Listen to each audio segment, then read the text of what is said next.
நிகழ்தகவு.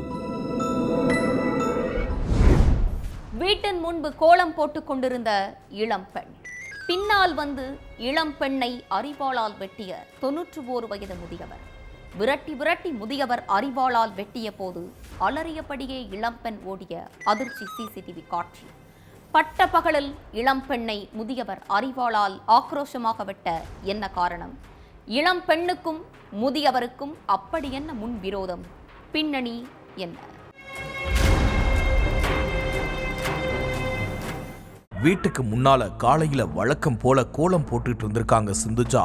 அப்போ அரிவாளோட பின்னால வந்த 91 வயசான முதியவர் கந்தசாமி சிந்துஜாவை அரிவாளால வெட்டி இருக்காரு.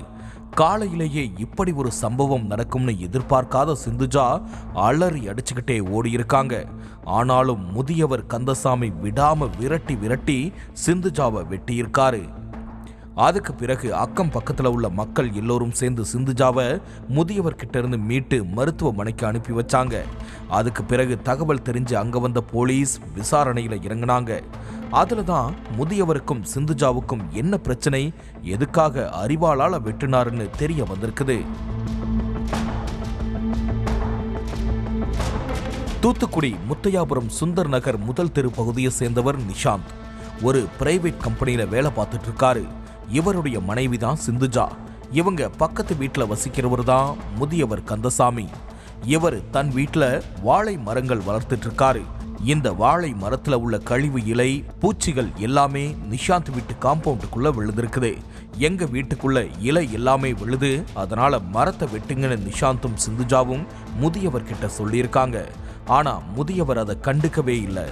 மரம் வளர்த்தா இலைதலை விழத்தானே செய்யும், அதுக்காக மரத்தையே வெட்டிடுவாங்களான்னு சண்டை போட்டிருக்காரு. சொல்லி சொல்லி பார்த்த நிஷாந்தும் சிந்துஜாவும் முதியவர் வீட்டு தோட்டத்துல வெந்நீரை பிடிச்சு ஊத்துனதா சொல்லப்படுது. அதனால முதியவர் வீட்டில இருந்த எலுமிச்சை மரம் 2 வாழை கன்றுகள் பட்டு போனதா சொல்லப்படுது. அதுல இருந்து இன்னும் சண்டை பெருசா ஆகியிருக்குது. எவ்வளவு சொன்னாலும் முதியவர் கேட்கல. அதனால நாமளே வெட்டிடுவோம்னு தன் வீட்டு காம்பவுண்டுக்குள்ள வந்த வாழையை நிஷாந்தும் சிந்துஜாவும் சேர்ந்து வெட்டி இருக்காங்க.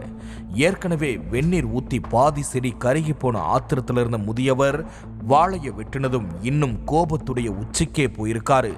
எப்படா விடியும்னு காத்திருந்த கந்தசாமி குனிஞ்சி கோலம் போட்டுட்டு இருந்த சிந்துஜாவை அரிவாளால வெட்டி இருக்காரு. தூத்துக்குடி அரசு மருத்துவக் கல்லூரி மருத்துவமனையில சிந்துஜா சிகிச்சைக்காக அனுமதிக்கப்பட்டிருக்காங்க. அதே மாதிரி முதியவர் கந்தசாமியும் மருத்துவமனையில அனுமதிக்கப்பட்டிருக்காரு. காரணம், முதியவர் மனநலம் பாதிக்கப்பட்டவர்னும் அதனாலதான் அரிவாளால வெட்டி இருக்காருன்னு ஊர்ல உள்ளவங்க சொல்லியிருக்காங்க. அதனால முதியவர் உண்மையிலேயே மனநலம் பாதிக்கப்பட்டவர் தானா, இல்ல வழக்குல இருந்து தப்பிக்க சொந்த பந்தங்கள் எல்லோரும் சேர்ந்து நாடகம் ஆடுறாங்களான்னு போலீசார் தொடர்ந்து விசாரணை நடத்திட்டு இருக்காங்க.